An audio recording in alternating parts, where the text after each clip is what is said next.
नमस्कार, मैं हूं अविनाश और आप देख रहे हैं न्यूज रूम पोस्ट। कहा जाता है कि राजनीति में विवाद ऑक्सीजन की तरह होता है।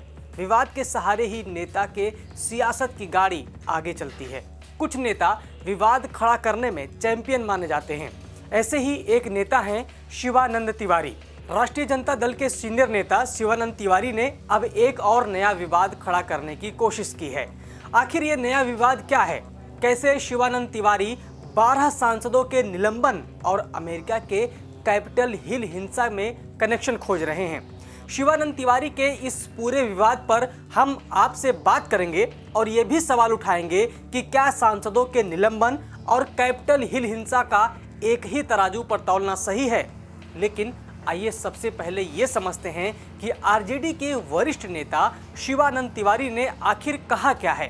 दरअसल शिवानंद तिवारी ने 12 सांसदों के निलंबन को गलत बताया और सांसदों के वर्ताव का बचाव करते हुए कहा है कि कई बार गुस्से में ऐसी घटनाएं हो जाती हैं। इसके आगे वो संसद में हंगामे की तुलना कैपिटल हिल हिंसा से करते हैं। शिवानंद तिवारी अपने बयान में ये भी कहते हैं कि दुनिया की हर संसद में कभी न कभी इस तरह की घटनाएं होती हैं। गुस्से में आदमी अपने आप पर नियंत्रण नहीं रख पाता है। आप देखिए, ट्रंप के समय लोग संसद में घुस गए, भीड़ घुस गई। बस शिवानंद तिवारी की यही वो बात है जो किसी के गले से नहीं उतर रही है और जिस पर विवाद शुरू हो गया है।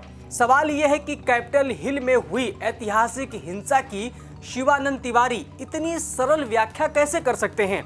जैसा कि आपको याद होगा कि इस साल 6 जनवरी को कैपिटल हिल में हुई हिंसा को अमेरिकी लोकतंत्र में काले अध्याय के तौर पर देखा जाता है। ये पहला मौका था जब अमेरिकी संसद कैपिटल हिल में बड़ी संख्या में लोगों ने घुसकर हिंसा फैलाई हो।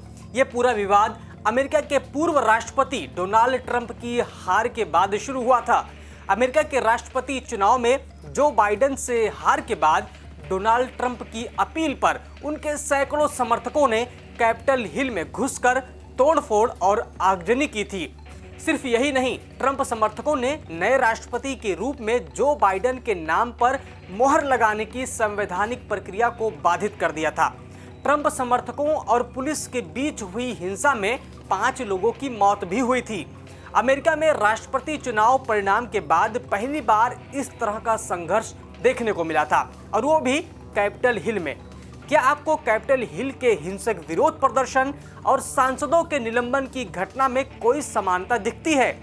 भले ही शिवानंद तिवारी मानते हों कि अचानक आए गुस्से की वजह से ऐसी घटनाएं दुनिया भर के संसद में होती होंगी, लेकिन हम मानते हैं कि अमेरिका के कैपिटल हिल में हिंसा के पीछे अचानक आया गुस्सा नहीं था और किसी भी देश की लोकतांत्रिक प्रक्रिया को हिंसा के सहारे हाईजैक करने की कोशिश किसी भी सूरत में जायज नहीं ठहराया जा सकता। और आखिर में हम आरजेडी के माननीय शिवानंद तिवारी साहब से एक सवाल पूछना चाहते हैं कि क्या एक संसद और आम समर्थक की जिम्मेदारी एक जैसी होती है? आप देख रहे हैं न्यूज रूम पोस्ट। मैं हूं अविनाश।